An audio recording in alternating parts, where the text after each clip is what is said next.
AI அதிநவீன தொழில்நுட்பத்தால் இந்தியாவில் கால் சென்டர் வாடிக்கையாளர் அழைப்பு மையங்கள் வேகமாக உருமாறி வருகின்றன. ஆனால் அதனால் அனைவருக்கும் நன்மை இல்லை. காரணம், அந்த தெற்காசிய நாட்டில் ஆயிரக்கணக்கான கால் சென்டர் பணியாளர்களின் வேலைகள் தற்போது AI சேட்பாட்களின் கைகளுக்கு மெல்ல மாறி வருகின்றன.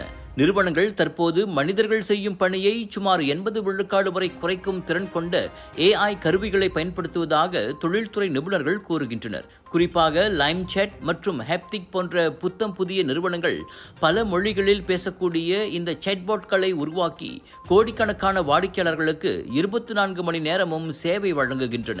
ஆனால் இதனால் வேலை பாதுகாப்பு குறைவு குறித்தும் பலரும் கவலை தெரிவித்து வருகின்றனர். இந்த துறை கோடிக்கணக்கான இளைஞர்களுக்கு வேலைவாய்ப்பாக இருந்தது. இதை கருத்தில் கொண்டு இந்திய அரசாங்கம் மற்றும் தொழில்நுட்ப நிறுவனங்கள் பணியாளர்களை மறுபயிற்சி மற்றும் திறன் மேம்பாட்டு திட்டங்களின் மூலம் புதிய வகை வேலைகளுக்கு தயார்படுத்த வேண்டும் என நிபுணர்கள் பரிந்துரைத்துள்ளனர்.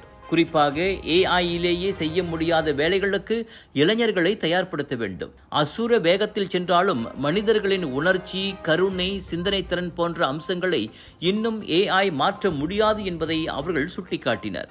AI மனிதர்களின் வேலைகளை முழுமையாக அழிக்கவில்லை, ஆனால் அவற்றின் இயல்பை மாற்றுகிறது.